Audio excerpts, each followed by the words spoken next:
2 weeks into driving the cheapest new lease in the USA. We leased this brand new car for less than $10 a month. But the question is, does it suck, and how did we do it? Now look, I'll admit, the Nissan Leaf is not the most attractive new car. It's probably the most boring car on the market, let's be honest. But here's the thing, it's still a brand new car for $9.79 a month after tax. So what's this little dingleberry really like? Let's start with the bad. The Nissan Leaf in this S configuration has some of the worst range of any new car sold today. It's rated at just 149 miles on the EPA cycle. But we all know EPA range numbers are a lot like politicians, a little vague, sometimes completely wrong, and always a little depressing in the real world. But after driving this car for the last 3 weeks and 1,000 miles, I'm finding the real world range to be right around 155 miles. Which is awesome, but with a caveat, the Nissan Leaf does not have active cooling for the batteries, which makes it much like Blaze here, easily susceptible to changes in heat. But unlike Blaze, who really strives in cold weather, this Leaf is more like me, who kind of shrivels up and gets very grumpy. You know, I've heard stories online of folks losing 25, 30, even 50% of range when driving in the winter, which is a big problem when your car only starts with 150 miles of range to begin with on a good day. And of course, we'll run those tests in the winter to see how much of a hit it really is. But here's the thing, at least now, we're filming this in August 2024, the range in the summer has been more than adequate. My round trip commute is 46.6 miles exactly, and I've been doing it every day in this base model Leaf, and I can do 46.6 miles and still return with 70% of the battery remaining. So I'd say, even if your commute is 50, 60, 70, 80 miles round trip and all you're doing is looking for a super cheap way to get from home to work and back, the Leaf is perfect. But don't get me wrong, if you are driving more than 150 miles on a regular basis, or if you're planning on road tripping this car, do not buy this car. Simply just forget it. Even at $10 a month, the amount of pain you would go through for trying to drive this car more than 150 miles on a regular basis or even at all, you're going to be so frustrated. The first problem is this little bugger right here. The Leaf still uses a charging standard called CHAdeMO, which was all the rage 12 years ago here in the US, and now CHAdeMO stations are getting harder and harder to find. So if you pull up to a DC fast charging station of the 4 or 5 available, maybe one will use that big gnarly CHAdeMO plug, and then comes a matter of charging speeds. At a DC charging station, you're lucky to get 50 kilowatts out of this Leaf, where most new EVs will do well over 200. So an 80% charge will take the better part of an hour. And that's the first time you try to DC charge this car because the batteries are not active cool. The second time and the third time are going to be considerably slower as the battery warms up.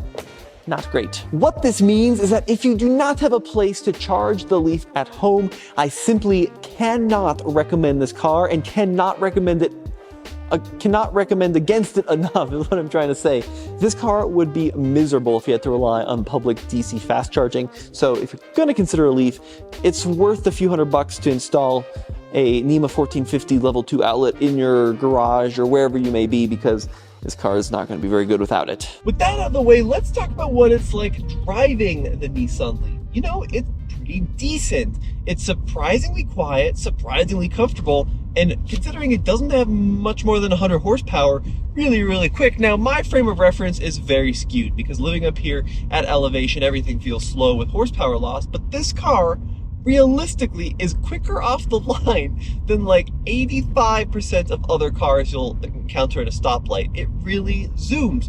But the best part of this car is the comfort. Now, we owned a long-term Chevrolet Bolt, and I love that car, the range, so much better. As an electric car, the Bolt was better in every way than the Nissan Leaf, but it wasn't exactly comfy. The seats were pretty firm even in the second generation, and it just didn't really engulf you and make you feel homey inside, where this car really does. The ride is super squishy, the seats are super squishy, and the sound deadening is very adequate. So even at 65, 70, 75 miles an hour, the car is pretty quiet. The driving experience in here is very refined. It's not sporty, even though it does zoom, like I said. It's not not a driving experience that makes you want to go tackle some canyons, but it really is a good place to be. The one pedal is awesome, which is good because the brakes suck. The brakes are so bad. So what I do is I just let off the accelerator and let the car slow down to a stop with regen braking. If you have to actually use the friction brakes, the disc brakes, they are so grabby and unprogressive. It's like, feels like I'm driving like I'm 15 again. You just gently tap them and your car goes grinding to a halt. But apart from that, I really do like driving it around. I mean, it's completely unremarkable, but there's no part of it that stands out and says, oof, that's not very good. The whole thing is perfectly fine.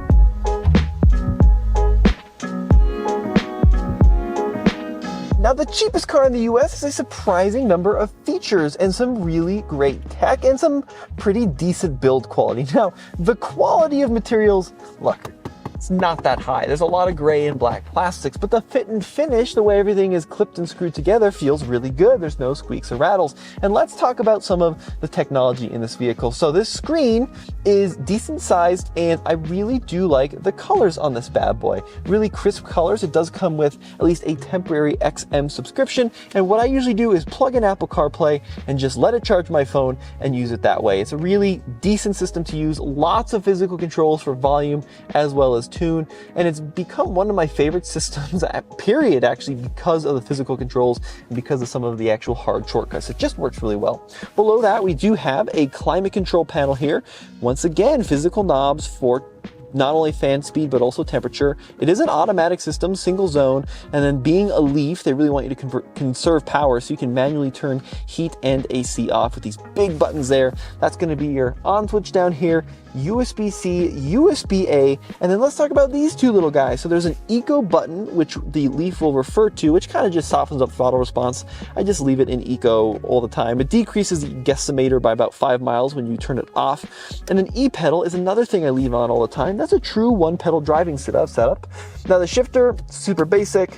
You go left into neutral, down and back into drive, and then up into reverse. And it's got a backup camera or a backup beeper like a FedEx truck. And if we look at the steering wheel, it does have a cruise control, unlike Andre's $37,000 Colorado. And it also has some buttons for not only your volume, but also tune. And then a little display here as well, which shows you some great information. So that's a cool screen right there. It shows you the health of the battery, shows you the battery temperature. You can actually see the charge time estimator, obviously speed, power, range. And then of course, we can also see some of the consumption, our averages, our economy, some other basic information for the safety features, as well as warnings and some settings. Now, the great thing about this car, you actually get a number of safety features, including blind spot monitoring, emergency braking, so it's fairly well equipped considering what this car costs. Trunk space in the Leaf. So all in, something like 30 cubic feet of space, but it's a surprisingly useful area. Super wide hole for you to put stuff in. And there's a number of great features back here. So this Leaf actually came with this little goodie bag. I'm going to unclip it from the sidewall here and check out what is in this bad boy. So it comes with a charging cable, which is a perk because no Tesla now that I know of comes with one, but the $9 a month Leaf has one. But even better than that is they give you a standard NEMA 1450. So what that means is that this is a 240 volt EVSC or EV charging station. That is amazing. Such a great thing. So if you're wiring up your house, you don't have to go out and buy one of these boxes, which can be a few $100 all the way up to a couple grand, depending on what you get. The Nissan comes with it. And if you just want to run this thing on level 1, yes, it will charge slow. Figure 50% charge in 20 hours. So that's really slow. But if you're not driving that much, it could be doable. And they also include the adapter for this little guy, so you can run it on a standard, 120 volt outlet. This is such a big perk that Nissan gives you that so many manufacturers don't. I really appreciate that. It's really thoughtful. But now for the real question. Is this deal real? And can you guys actually make it happen for yourselves? Well, yes and no. So we leased this Nissan through Boulder Nissan, who initially was advertising this $9 a month lease. There were some fees involved though, a $695 dealer acquisition fee and like a $695 dealer handling fee. Now I heard Fort Collins, which is north of us, was offering $25 a month and like $500 down. Now Boulder seems to have faded this deal away. They're now offering $109 a month for the bougie the upper trim Leaf, and I'm not really sure what's happening at Fort Collins and Nissan. The deals seem to have kind of disappeared altogether. However, Tynan's Nissan in Aurora is still doing the $19 a month lease with that $695, $699 fee, just like Boulder. But regardless, there is a pretty massive catch to these really cheap EV lease deals, and that's the fact you have to have residency in Colorado, which I'm now realizing kind of makes this video pointless for a lot of you guys out there. My apologies, but yeah, seriously, Colorado has some insane incentives on EVs, and you can't simply just fly in and drive this thing home to Arizona or New Mexico or whatever, because you have to have residency in Colorado, which is definitely a bummer now that I think about it for all you guys watching. And then comes the question of insurance. So we are paying $9.79 a month for the car and $150 a month to insure it. Yeah, so that's kind of backward, but it's true. Now, this vehicle does belong to our company. However, I did call my personal insurance to see how much it would cost. Same price, $153. But regardless, this is still a fascinating deal. Look, all in, after fees, after taxes, we have really high taxes in Boulder County and applicable road fees. We're going to be in this thing for like $2,500 for the 2 years with all the payments and pre-insurance, granted. 20,000 miles, $2,500, 2 years. It's pretty good. It really is, especially for a decent, safe, reliable car with the full warranty and all service included. Pretty good deal. Look, I don't really care how you feel about EVs in general or what side of the political spectrum you fall on, because we always do cars and trucks, not politics. But this is an incredible deal for folks that live in Colorado if you can take advantage of it. And a lot of folks are taking advantage of it. I am seeing base model Leaf S's with the paper dealer tags on them everywhere. It's become like a little club. I pulled up to someone the other day, and obviously I think a lot of these people aren't car people, but like, we're giving thumbs up and we're waving and we're honking. It's kind of like the Volkswagen community in the 70s and like the cities around Denver and Boulder. They are just being flooded with these base model Leaf S leases. It's pretty crazy.